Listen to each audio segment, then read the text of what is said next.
Hi, this is Lee. If you're preparing for TOEFL writing and you want to do whatever it takes to get the highest score possible, like 5.5 or 6, this video is for you. In the TOEFL writing section, build a sentence accounts for 10 out of 20 raw points. Write an email in academic discussion, each account for 5 raw points. Today, I want to show you a student response that got 4 out of 5 on a paid mock test for the email task.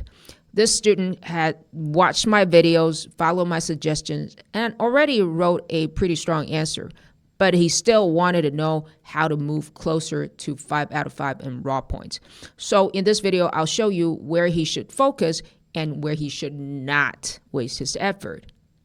So a quick recap on the grading criteria: discourse cohesion, syntactic variety, grammar accuracy, social conventions.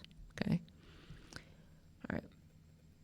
So let's look at this answer together.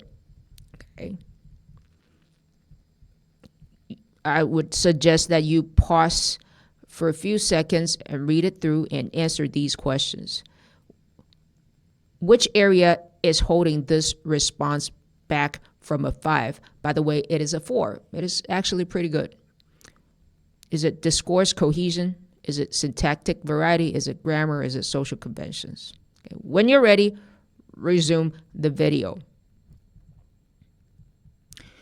All right, so let's look at discourse cohesion. Is it discourse that caused him to be scored at 4?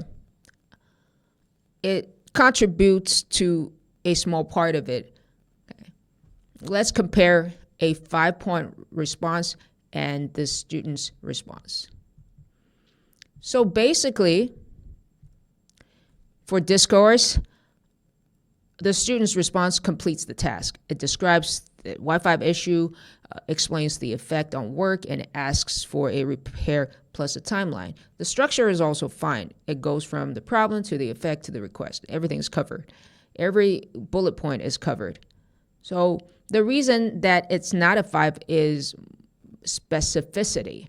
Look at this sentence. We are not getting the feeling of stable internet connection. This is understandable, but it describes a general feeling. A stronger version would be the internet connection is unstable and slow, even when the Wi-Fi shows connected. So as you can see, the 5-point sample is a little bit more clear on this bullet point. So specificity contributes to a better scoring in discourse cohesion. And emotion, things describing emotions don't really help. All right, let's look at syntactic and language variety. Any problem here? Not really. Syntactic variety-wise, it is pretty similar to the 5-point sample. You can see in the first bullet point, even though blah, blah, blah, when I connect, it's both answers are using a subordinate conjunction, a fronted subordinate conjunction. The difference will be accuracy of grammar, not the syntactic variety itself. And for the next bullet point, the effect, both versions use 2 simple sentences. That doesn't contribute to syntactic variety. For the requests, both are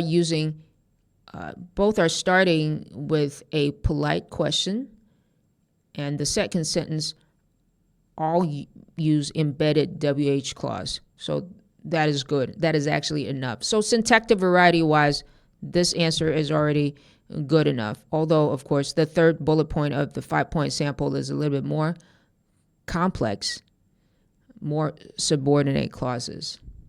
All right, grammar and word use accuracy. This is the reason why it is 4. For example, in the purpose sentence, the students writes an issue associated with co-working space Wi-Fi connection. This is understandable, but the cleaner version will be an issue with the Wi-Fi connection And the second sentence, even though on the Wi-Fi it is showing connected, but in reality, so but shouldn't be there. Second, on the Wi-Fi is not the right phrase. Third, it is showing connected is not really natural. And fourth, getting the feeling of stable internet connection is not accurate word use. Okay. The word impact sentence also has grammar errors. Activities are significantly affecting should be activities are significantly affected, right? In a negative way. At the work, at work. The request sentence has the most obvious grammar problems. Would it be possible is missing be, and when will you be able is also missing be, and it should be, the correct word order should be when you will be able. Right? So this category is clearly weaker than the others. The meaning, of course, is still recoverable, but grammar and word use accuracy are not controlled enough for a 5-point answer. Social convention and register-wise, it's overall okay. Though in the 5-point sample, I would say this answer is safer for a 5 because you have a simple greeting and a simple appreciation at the end. Okay. I wouldn't say for this kind of email you have to write those 2 sentences, but it is just safer. So the summary, what should this student work on? Discourse-wise, it's overall good. He should use less general feeling language and more specific problem wording. Syntax and language variety-wise, it's enough. Social conventions, it's mostly enough, though I would suggest that he add an opening greeting and an ending appreciation just to be on the safe side. Grammar is the biggest problem. So I would really recommend that he writes a few email and summarize the most common grammatical mistakes, and then correct them manually one by one. So hopefully this calibrates your idea on what a good email should be. See you in the next video.